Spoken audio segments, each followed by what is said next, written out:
নবীজি সাল্লাল্লাহু আলাইহি সাল্লাম বলেন, মাং সামাতা নাজা, যে চুপ থাকে সে নাজাত পায়। চুপ থাকার 10টি ফজিলত।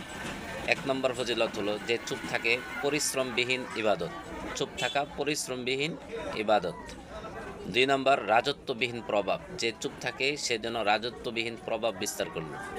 3 নম্বর প্রাচীরবিহীন দুর্গ, চুপ থাকা মানে প্রাচীনবিহীন দুর্গ। 4 নম্বর অস্ত্রবিহীন বিজয়, যে চুপ থাকে সে যেন অস্ত্রবিহীন বিজয় লাভ করল। নবীজি সাল্লাল্লাহু আলাইহি ওয়াসাল্লাম আরও বলেন যে চুপ থাকে কিরামান কাতিবিন ইয়ালামুনা মা তাফআলুন, যে আমাদের 2 কাঁধে 2জন ফেরেশতা আছে কিরামান কাতিবিন, এই কিরামান কাতিবিনকে অবসর দেওয়া। যে চুপ থাকে 6 নম্বর, যে চুপ থাকে মুত্তাকিনদের জন্য নিদর্শন, যারা মুত্তাকিন, হুদাল্লিল মুত্তাকিন, যে মুত্তাকিনদের জন্য নিদর্শন। 7 নম্বর, যে চুপ থাকে সে যেন জ্ঞানের ভাণ্ডার অর্জন করল। জ্ঞানের ভাণ্ডার, চুপ থাকা মানে জ্ঞানের ভাণ্ডার। 8 নম্বর, যে চুপ থাকে সমস্ত দুষ্কুটি থেকে মুক্ত। 9 নম্বর, চুপ থাকা বুদ্ধিমত্তার পরিচয়, চুপ থাকা মানে বুদ্ধিমত্তার পরিচয়।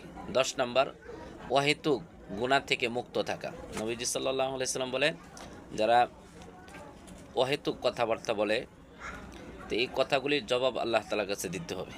এই জন্য নবীজি সাল্লাল্লাহু আলাইহি সাল্লাম বলেন, মাং সামাতানা যা, যে চুপ থাকে সে নাজাত পায়।